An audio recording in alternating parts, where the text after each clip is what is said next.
অথবা নবী আপনি কি ওই ব্যক্তির ব্যাপারে চিন্তা করেন নাই যে ব্যক্তি এক এলাকার সামনে দিয়ে গেছে, যাওয়ার সময় দেখে এলাকার সবগুলা ঘর বাড়ি ছাদের উপর পড়া, এর মানে ঘর বাড়িগুলা সব ধ্বংস।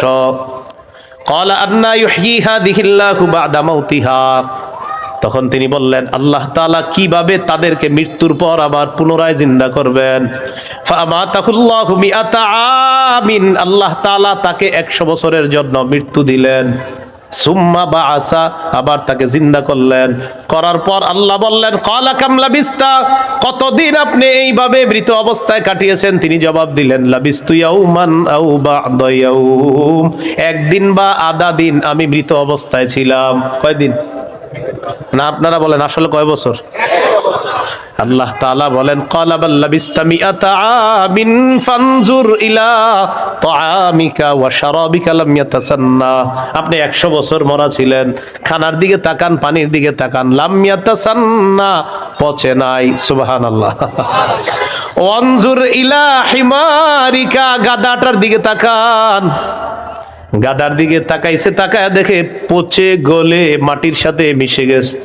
আল্লাহ তাআলা বলেন জানেননি কেন আপনাকে আমি মৃত্যু দিলাম, আবার 100 বছর পর আপনাকে আমি কেন জিন্দা করলাম? ওয়ালিনাজআলাকা আয়াতাল লিন্নাস, আমি আপনাকে দুনিয়ার মানুষের সামনে নিদর্শন হিসাবে রেখে দিলাম যে দেখো আমি আল্লাহ মৃতকে জিন্দা করি, এর দৃষ্টান্ত দুনিয়াতেই দেখায়া দিলাম। কয় বছর মৃত্যু রাখছে, এরপরে আল্লাহ আবার উঠেছে। এবার আল্লাহ বললেন অনজুর ইলাল ইযামি কাইফা নুনশিজুহা, ওই যে আপনার গাদার অস্থিগুলা মাটির সাথে মিশে গেছে, দেখেন কিভাবে আমি উত্থিত করি। সুম্মা নাকসুহা লাহমা, এরপর দেখেন কিভাবে গোস্তের পোশাক হাড্ডিগুলার উপর পরায়া দেই। আল্লাহ গোস্তের পোশাক পরায়া প্রাণ সঞ্চার করে গাদা আবার জিন্দা করে দিয়েছে। এবার তিনি বললেন, মানে কে? ওই যে যিনি বলছিলেন 100 বছর আগে আল্লাহ কিভাবে জিন্দা করবে, তখন তিনি বললেন ক্বালা আ'লামু আন্নাল্লাহা আলা কুল্লি শাইইন কাদির, আমি বুঝতে পারছি, আমি জানি আল্লাহ সবকিছুর উপর ক্ষমতাবান। বলেন সবকিছুর উপর ক্ষমতাবান কে? 100 বছর মৃত রাইখা আবার জিন্দা করার ক্ষমতা কার? এখন আমি কি আপনাদেরকে বলছি লোকটাকে? এই লোকটাকে বলছি? বলি নাই। এলাকা কোনটা এটাও বলছি? বলি নাই। কোরআনে এলাকার নামও আসে নাই, ওই ব্যক্তির নামও আসে নাই। তবে মুফাসসিরিনে কেরাম বলেন এই ব্যক্তি যে একজন নবী ছিলেন এতে সন্দেহ নাই। উনি একজন কি ছিলেন? নবী ছিলেন, এতে কোনো সন্দেহ নাই। এটা হলো মুফাসসিরিনে কেরামের বক্তব্য। মুআররিখিন যারা আছে, ঐতিহাসিকগণ, তারা বলেন আগে পরে গবেষণা করলে বোঝা যায় তিনি ছিলেন উযাইর আলাইহিস সালাম। কোন নবী? অথবা বলেন, অথবা আরমিয়া আলাইহিস সালাম, এটা একজন নবীর নাম। তাহলে ওই জনপদের সামনে দিয়ে যিনি গিয়েছেন তিনি একজন নবী ছিলেন, এই ব্যাপারটা স্পষ্ট। তবে তিনি কোন নবী ছিলেন, উযাইর নবী না আরমিয়া নবী, এই ব্যাপারে ঐতিহাসিকগণ বলেন তিনি হয়তো উযাইর নবী, না হয় আরমিয়া আলাইহিস সালাতু ওয়াস সালাম। এখন এলাকা, এটা কোন এলাকা? ঐতিহাসিকগণ বলেন এলাকাটা বাইতুল মুকাদ্দাসের বুখতে নসর যে এলাকা দখল করেছিল, ওই বুখতে নসরের এলাকাটা ইতিহাস গবেষণা করলে বোঝা যায় ওই এলাকাটা আল্লাহ ধ্বংস করার পর তখন ওই নবী এলাকার সামনে দিয়ে গিয়েছিলেন। তাহলে এলাকার নাম সরাসরি কোরআনে নাই, এলাকার নাম সরাসরি হাদিসে নাই, নবীর নাম সরাসরি কোরআনে নাই, নবীর নাম সরাসরি হাদিসে নাই। মুফাসসির এবং ঐতিহাসিকগণ গবেষণা করে বলেন আগা গোড়া এটা গবেষণা করলে বোঝা যায় নবী ছিলেন হযরত উযাইর অথবা আরমিয়া, আর এলাকাটা ছিল বাইতুল মুকাদ্দাস। এই হলো সূরা বাকারার 259 নম্বর আয়াত। সূরা বাকারার 260 নম্বর আয়াত। এই আয়াতেও আল্লাহ আমাদের আকীদা স্বচ্ছ করবে যে দেখো দুনিয়াতে আমি তোমাদেরকে জিন্দা রাখছি, আবার আমি মৃত্যু দিব, আবার তোমাদেরকে পুনরুত্থান করব, এই ক্ষমতা আমার। বিসমিল্লাহির রহমানির রহিম। আল্লাহুম্মা লাকাল হামদু ওয়া লাকাশ শুকর। সূরা বাকারা 260 নম্বর আয়াত। আল্লাহ বলেন وَإِذْ قَالَ إِبْرَاهِيمُ رَبِّ أَرِنِي كَيْفَ تُحْيِي الْمَوْتَى قَالَ أَوَلَمْ تُؤْمِنْ قَالَ بَلَى ওয়ালাকিন লিয়াতমাইন্না কলবি ক্বালা ফাখুয আরবাআতাম মিনাত তায়রি ফাসুরহুন্না ইলাইকা সুম্মা জাআল আলা কুল্লি জাবালিন মিনহুন্না জুজআন সুম্মা দুহুন্না ইয়াতিনাকা সাইয়া ওয়া'লাম আন্নাল্লাহা আজিজুন হাকীম। স্মরণ করুন ওই সময়কে যখন ইব্রাহিম নবী বললেন, রব্বি আরিনি কাইফা তুহিল মাউতা, আল্লাহ আপনি আমাকে দেখান আপনি কিভাবে মৃতকে জিন্দা করেন। আল্লাহ তাআলা বললেন, ক্বালা আওয়ালাম তুমিন, ইব্রাহিম আপনি কি বিশ্বাস করেন না? ইব্রাহিম নবী জবাব দিলেন, ক্বালা বালা ওয়ালাকিন লিয়াতমাইন্না কলবি, আল্লাহ অবশ্যই বিশ্বাস করি, তবে আমার অন্তরের প্রশান্তির জন্য আমি জানতে চাই আল্লাহ আপনি কিভাবে মৃতকে জিন্দা করেন। ভাই 259 আর 260 নম্বর আয়াতে একটা বিষয় কিন্তু মনে রাখেন, আমি আবার বারবার বলতেছি কথাটা। 259 নম্বর আয়াতে ওই যে নবী বললেন আল্লাহ কিভাবে মৃতদেরকে জিন্দা করবেন, এটা কিন্তু নবীর সন্দেহ না। আবার বলছি এটা কি না? সন্দেহ না, বলেন বিস্ময়, কি উনি আশ্চর্য হচ্ছেন। আবার 260 নম্বর আয়াতে ইব্রাহিম নবী বলতেছে আল্লাহ আপনি আমারে দেখান কিভাবে মৃতকে জিন্দা করেন, এটাও ইব্রাহিম নবীর সন্দেহ না, বরং ইব্রাহিম নবী অন্তরকে শান্তি দিতে চায়, আল্লাহ আপনি যে মৃতকে জিন্দা করেন এটা দেখলে আমার দিলে একটু ভালো লাগতো, শুধু এই কারণে আমি দেখতে চাই। তাহলে বিষয়টা কি সন্দেহ? নাউজুবিল্লাহ, কোন নবী সন্দেহ করতে পারে না। তো আল্লাহ তাআলা বললেন, ক্বালা ফাখুয আরবাআতাম মিনাত তায়র, ইব্রাহিম আপনি 4টা পাখি ধরেন, ফাসুরহুন্না ইলাইকা, এই 4টি পাখি আপনি বসে আনেন, আপনার আয়ত্তে আনেন। আয়াতে আনার পর সুম্মা জাআলা আলা কুল্লি জাবালিম মিনহুন্না জুজআ, 4টা পাখিকে আপনি চূর্ণ বিচূর্ণ করে টুকরা টুকরা করে ফেলবেন। টুকরা টুকরা করার পর এই পাখিগুলার টুকরা টুকরা বিভিন্ন পাহাড়ের মধ্যে আপনি ছিটায় দিবেন। কোন পাখির টুকরাটা কোন পাহাড়ের মধ্যে আছে এটা আপনার জানা নাই। এবার আপনি তাদের নাম ধরে আপনি ডাকবেন। আল্লাহ তাআলা বলেন আমার হুকুমে যেই যেই পাখির টুকরাগুলা যেই পাহাড়ের মধ্যে আছে ওই টুকরাগুলা আমি আল্লাহ প্রত্যেক পাহাড় থেকে আলাদা আলাদা করে একত্রিত করে অবিকল ওই পাখির মধ্যে প্রাণ সঞ্চার করে দিব। পাখি আপনার সামনে উঠতে উঠতে উপস্থিত হয়ে যাবে।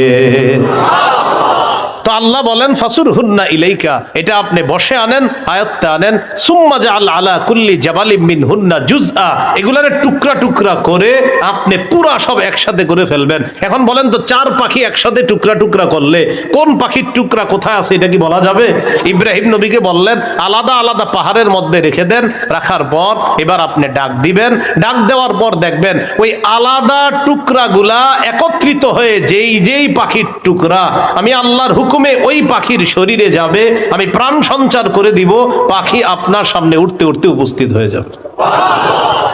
শেষে আল্লাহ বলেন ওয়ালাম, জেনে রাখেন আল্লাহ আজিজুন হাকিম, আল্লাহ মহাপরাক্রমশালী, আল্লাহ মহাপ্রজ্ঞাময়। 3টি বিষয়। 1 নাম্বার, বলেন আল্লাহর কাছে মনোনীত ধর্মের নাম কি? ইসলাম। ইসলামের দাওয়াত অন্যের সামনে দেওয়া যাবে কিনা? যাবে। ইসলাম গ্রহণে কাউকে কি জোর করা যাবে? আচ্ছা। 2 নম্বর, মৌলিকভাবে মানুষের দল কয়টা? 2টা। একটা কার দল? আল্লাহর দল। আর একটা কার দল? শয়তান। ইমানদারের অভিভাবক কে? কাফেরদের অভিভাবক কে? শয়তান। 3 নম্বর, আমাদেরকে দুনিয়াতে জীবিত রাখছে কে? মৃত্যু দিবে কে? মৃত্যুর পর আবার জিন্দা করবেন কে? এই 3টি বিষয় সূরা বাকারার 256 থেকে 260 নম্বর আয়াত পর্যন্ত আমরা জানলাম। আল্লাহ তাআলা আমাদের সকলকে আকীদা বিশুদ্ধ করে স্বচ্ছ করে আমরা যেন কবরে যেতে পারি আল্লাহ তৌফিক দান করেন। বলেন তো তাওহীদের কয় শর্ত?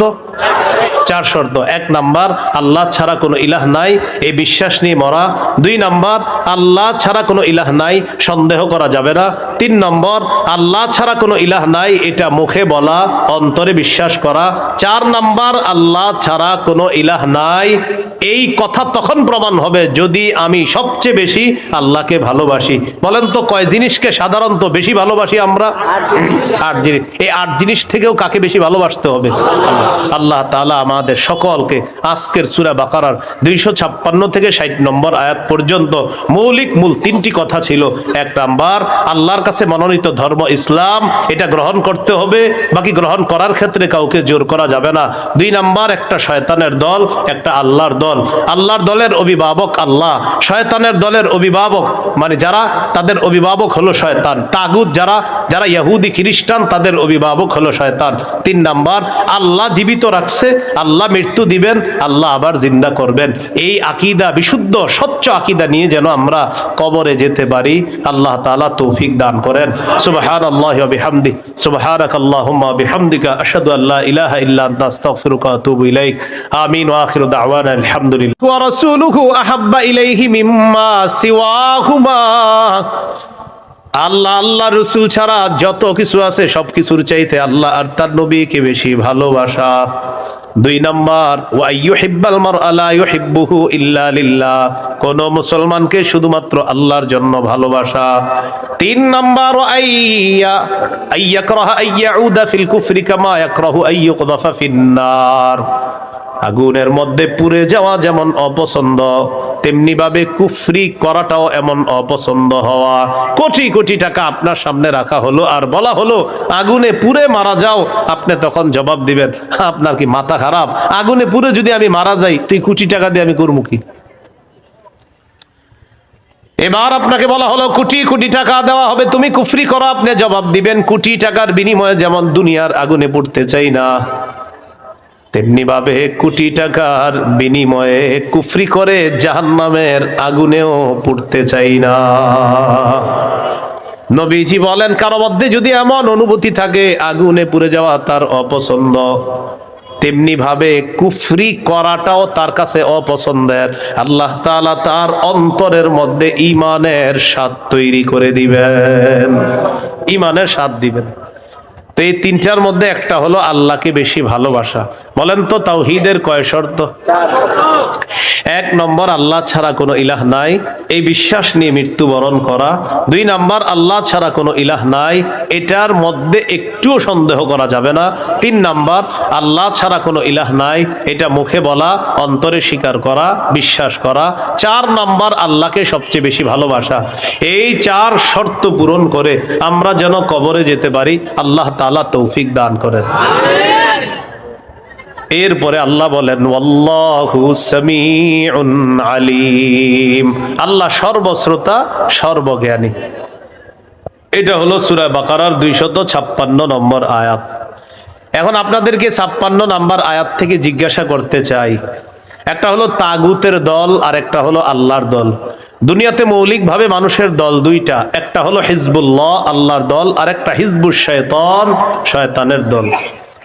এই দুই দল মৌলিকভাবে মানুষের মধ্যে সূরা মুজাদালায় দুই দলের কথা আছে। তো এই দুই দলের মধ্যে আমরা কার দলে থাকবো? আল্লাহর দলে না শয়তানের দলে? আল্লাহর দলে আমরা যারা থাকবো, আল্লাহ আমাদের অভিভাবক হয়ে যাবে। এই কথাটা আল্লাহ সূরা বাকারার 257 নম্বর আয়াতে বলতেছে। মন দিয়ে শুনেন কি বলে, আল্লাহু ওয়ালিয়ুল্লাযীনা আমানু, যারা ঈমানদার তাদের অভিভাবক আল্লাহ। সুবহানাল্লাহ।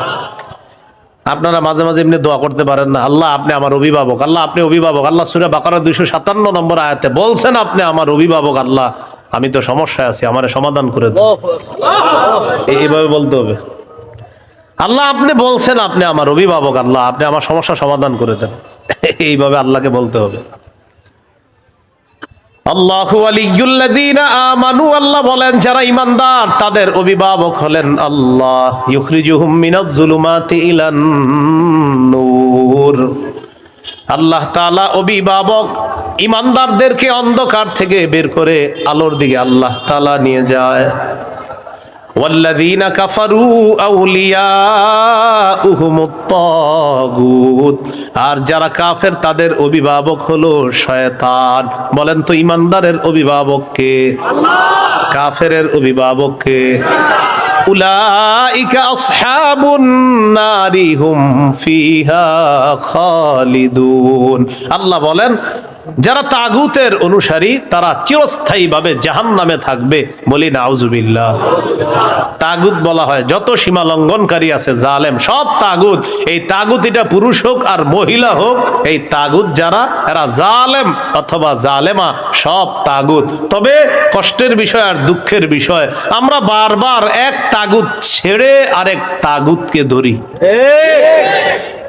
এক তাগুত ছেড়ে আরেক তাগুতকে কি করি? ধরি। কেন ধরি জানেন? বৃষ্টি থেকে বাঁচার জন্য ঝর্ণা নিচে আইসা দাঁড়ায় আর কি। কোথায় দাঁড়াই?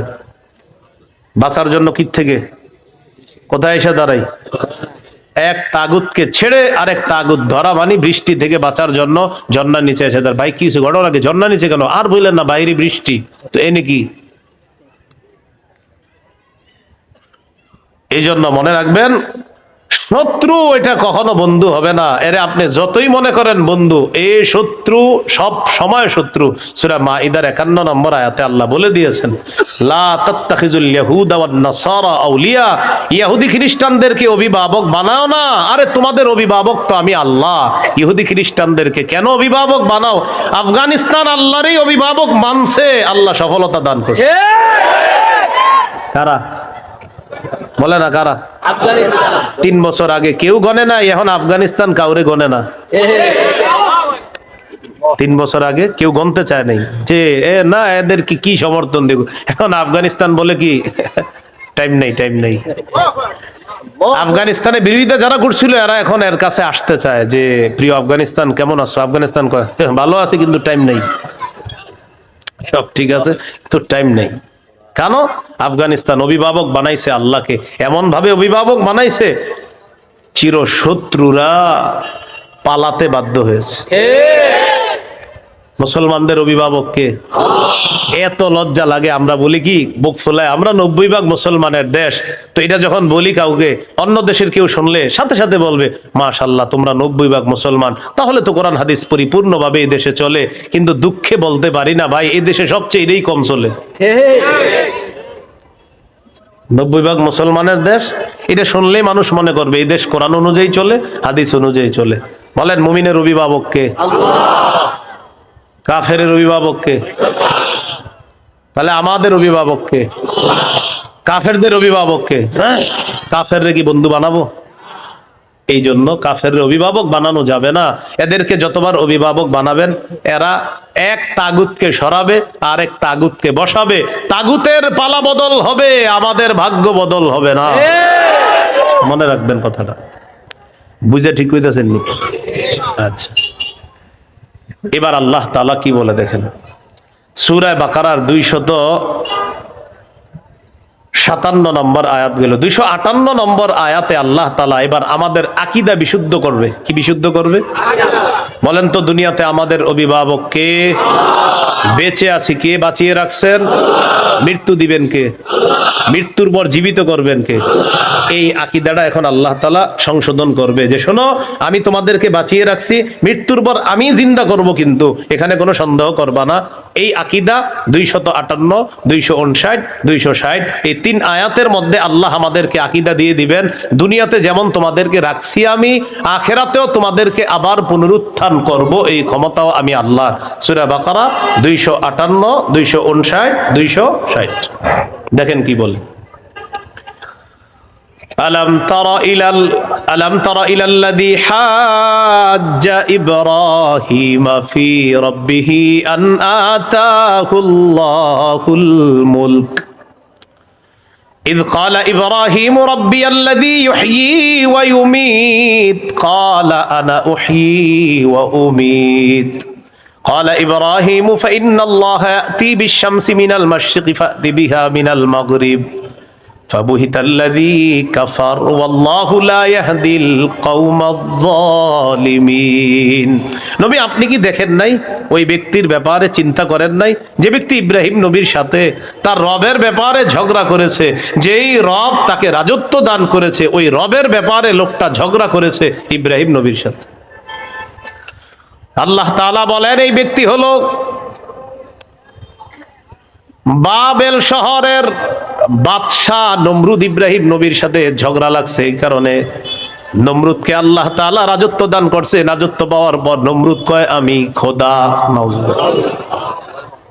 ইব্রাহিম নবী বললেন আমার রব, রব্বি আল্লাযী ইহয়ী ওয়া ইউমীত, আমার রব হলেন তিনি যিনি জীবন দেয়, যিনি মৃত্যু দান করেন।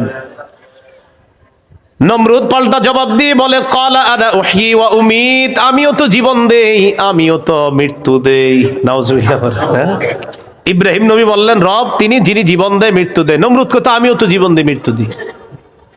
তো ইব্রাহিম নবী তাহলে কি করতে হবে? আমারও রব মানো, কারণ আমিও জীবন দিই মৃত্যু দিই। ইব্রাহিম নবী বললেন কিভাবে? জেলখানা থেকে দুইজন আসামি ধরে আনছে, একজনকে মেরে ফেলছে আর একজনকে ছেড়ে দিছে। মারার পর বলে এই যে দেখো আমি মৃত্যু দিলাম, ছেড়ে দেওয়ার পর বলে এই যে দেখো আমি জীবন দিলাম। কি ইন্টারন্যাশনাল পদ্ধতির জীবন মৃত্যু! হ্যাঁ, দুইজনকে ধরে আনছে, একটাকে হত্যা করছে আর একটাকে ছেড়ে দিছে। হত্যা করার পর বলে দেখো জীবন দিলাম, মৃত্যু দিলাম, জীবন দিলাম কিভাবে, আর একটাকে ছেড়ে দিছে। এটা ছেড়ে দেওয়ার পর বলতেছে আমি তাকে জীবন দিলাম। আপনারা বলেন এটা কি জীবন মৃত্যু? ইব্রাহিম নবী চিন্তা করলেন এরে এমন এক কথা বলে আটকাইতে হবে যেই কথার পরে আর ঝগড়া করবে না। قال إبراهيم فإن الله يأتي بالشمس من المشرق فأت بها من المغرب। ইব্রাহিম নবী বললেন আমার রব আল্লাহ প্রতিদিন সূর্য পূর্ব দিক থেকে উঠায়, তুমি পশ্চিম দিক থেকে উঠায় দাও। তুমিও তো রব, তোমার দাবি অনুযায়ী। নাউজুবিল্লাহ। ফাবুহিতাল্লাযী কাফার, আল্লাহ তাআলা বলেন যে ঝগড়া করছে নমরুদ কাফের, ধরাশয়ী হয়ে গেল, ঝগড়ায় হেরে গেল।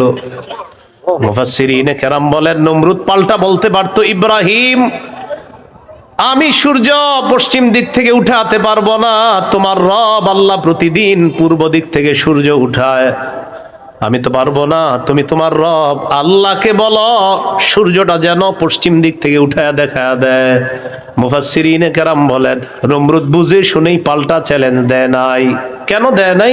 নমরুদ কিন্তু চ্যালেঞ্জ দিতে পারতো পাল্টা, ইব্রাহিম তুমি আমারে বললা আমি যেন সূর্য পশ্চিম দিক থেকে উঠাই, তোমার রব যেহেতু পূর্ব দিক থেকে উঠায়, তো পাল্টা প্রশ্ন করতে পারতো নমরুদ ইব্রাহিম আমি তো পারলাম না, তোমার রব আল্লাহকে বলো আল্লাহ যেন সূর্যটা পশ্চিম দিক থেকে উঠায় দেখায়। মুফাসসিরিনে কেরাম বলে নমরুদ এটা বুঝে শুনেই পাল্টা প্রশ্ন করে নাই, কারণ নমরুদ জানে এই প্রশ্ন করলে ইব্রাহিম চ্যালেঞ্জ গ্রহণ করবে, আল্লাহকে বলবে আল্লাহ সাথে সাথে সূর্য পশ্চিম দিক থেকে উঠায় দেখায় দিবে। আর এটা যদি করে ফেলে নমরুদের দল ছোট হয়ে যাবে, হালকা হয়ে যাবে। এই জন্য নমরুদ আর পাল্টা চ্যালেঞ্জ নেয় নাই। বলেন তো নমরুদকে রাজত্ব দিয়েছিল কে? দেওয়ার পর বলে আমি খোদা। কি বলে? আমি খোদা। এই জন্য প্রিয় ভাইয়ারা সামনের দিকে যাদেরকে আমরা শাসন ক্ষমতায় বসাবো, যাদেরকে আমরা দায়িত্ব দিব, বুঝে শুনে দায়িত্ব দিতে হবে। কি শুনে? বলেন আমার সাথে, প্রতিদিন 2 রাকাত অতিরিক্ত নফল নামাজ পড়ব, পড়ার পর 3টা দোয়া করব। 1 নাম্বার আল্লাহ, বলেন আল্লাহ কিয়ামতের আগে বাংলাদেশে আর কোন নারী প্রধান চাই না।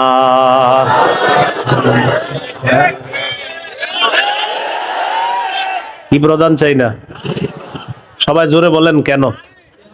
আরো জোরে বলেন, আরো জোরে, আরো জোরে। قال رسول الله صلى الله عليه وسلم لا يفلح قوم ولوا امرهم امرأتان। নবীজি বলেন ওই জাতি কিছুতেই কখনোই সফল হবে না যেই জাতি তাদের নেতৃত্বে কোন নারীকে বসায় দেয়। আপনি বুঝেন আর না বুঝেন আমার নবীর কথা সঠিক।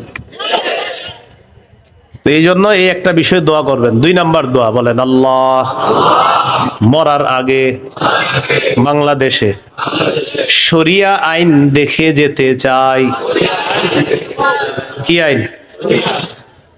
দেয়ালে দেয়ালে লিখে দিবেন শরিয়া আইন চায় না তারা, বলেন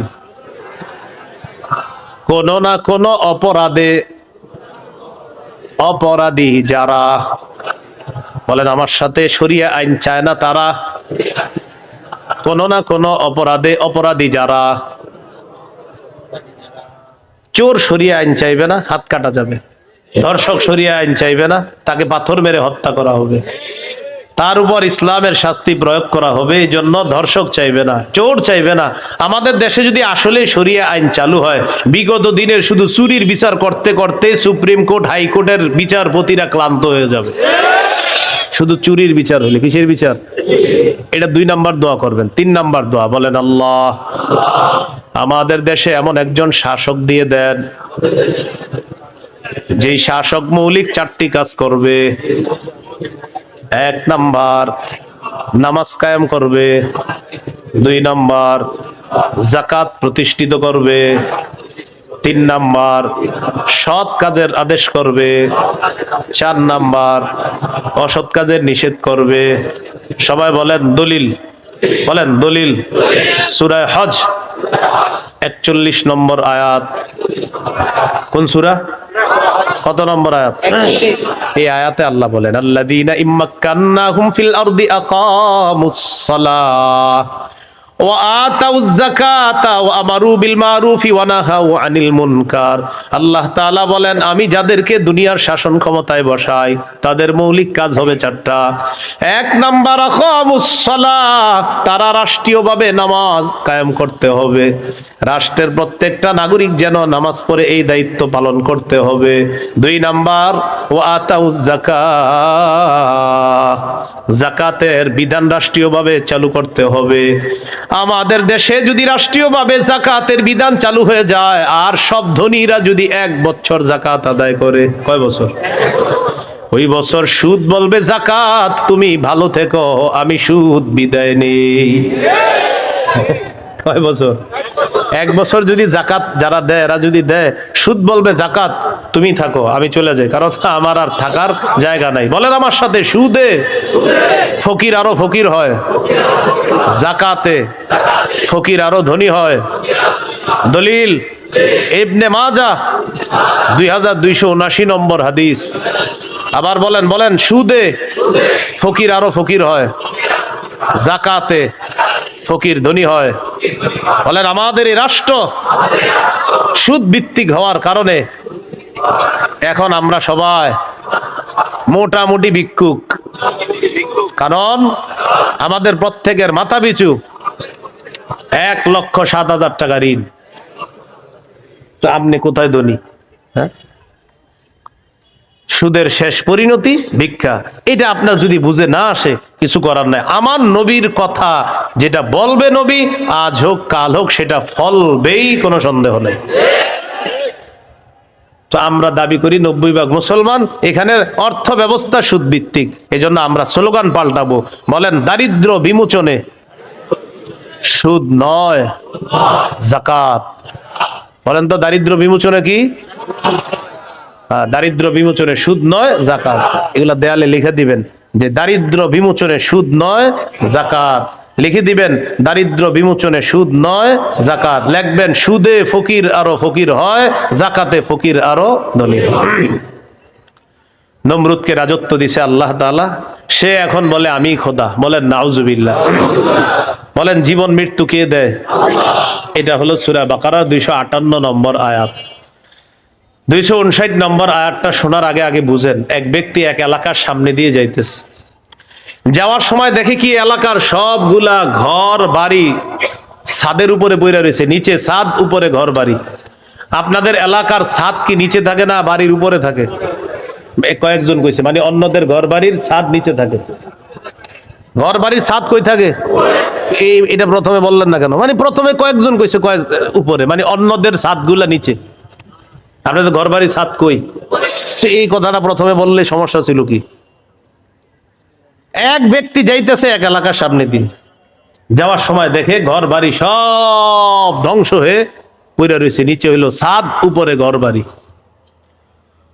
উনি এই বিষয়ে দেখা সাথে সাথে বললেন আল্লাহু আকবার, আল্লাহ কত মহান, এদেরকে ধ্বংস করলেন আল্লাহ, আবার আল্লাহ কিভাবে জিন্দা করবে? এটা ওনার সন্দেহ না, এটা ওনার কি না সন্দেহ না, এটা উনি বিস্ময় প্রকাশ করতেছে, আল্লাহ কত মহান, আবার কিভাবে আল্লাহ জিন্দা করবে, এটা মুখ দিয়ে বলে ফেলছে। সাথে সাথে আল্লাহ তাকে মৃত্যু দিস, 100 বছর মৃত অবস্থায় রাখছে। কয় বছর? 100 বছর মৃত অবস্থায় রাখছে। 100 বছর পর জিন্দা করছে। জিন্দা করার পর তাকে জিজ্ঞাসা করলেন, আপনি কয় বছর মৃত অবস্থায় ছিলেন? তো জবাব দিলেন, একদিন বা আধা দিন। আল্লাহ তাআলা বললেন, আপনি 100 বছর ছিলেন মরা। কয় বছর? ওই যে উনি বলছিলেন মরাকে আল্লাহ কিভাবে জিন্দা করবে, আল্লাহ দেখাই দিতেছে।